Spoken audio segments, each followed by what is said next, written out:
Alright, mga kagrupo, ari kita subong di sa isa ka barangay nga napunan sang talento, no?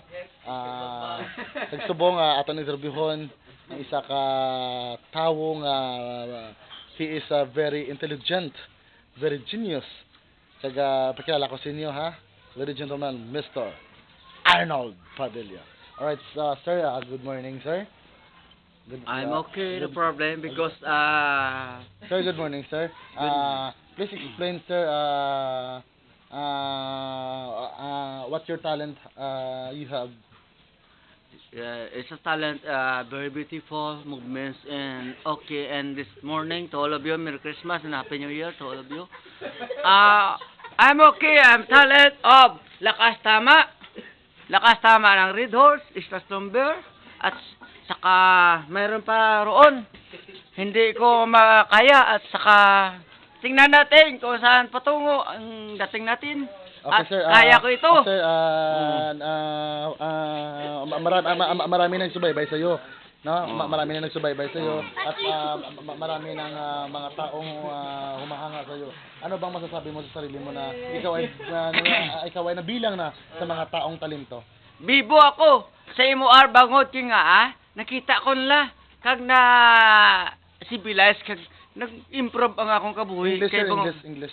because improving of life, because very nice ang approving ko sa MOR and ABS-CBN. Gina-program ko kag Sir. nabuligan ko si Ardon sa Lakwatsa kag sa iya mga programa. Okay, sir. Ara ako okay, sa sir, tupad sa likod niya. What did you say? Ano ma-message mo sa mga talento nga prosimo? Dapat ang ako nga talento may makailog man nga para sa kon nga gibuligan ko amo nga mga estasyon kag ABS-CBN nga may makailog ba sa akong pilakadlaw nga mga pariyo man Okay, sa no? may mga talento man. Ato na nabatian na kanta sang ako pinakagwapo kag nagkanta sang Lapir Calaperto Dipiar. Kag subong kung gusto niyo makita ng talento hindi ko na ipataguon sa inyo kay tungod kamo ga suportar kay Arnold Padilla kung paano sa maisikiyot sang 16 count. Ladies and gentlemen, please welcome Arnold Padilla. 16 count.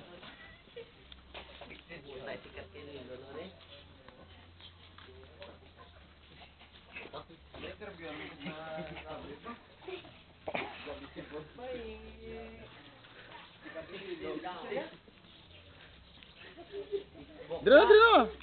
Go.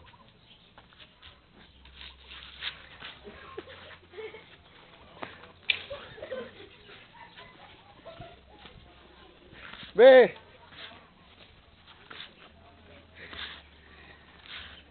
Ato sa nakit ara pagsikyot kung paano mag-16 count, no?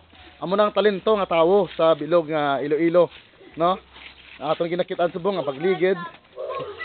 Ang pagligid sang isa ka tawo nga very talent. Kag subong ato naman ang ibaloon kung paano magtakod bomba, no? Kung paano magtakod bomba sa tricycle. Subong matakod sa bomba sa tricycle. Amo na yung mag-proper ang pagtakod sa bomba, rin na siya.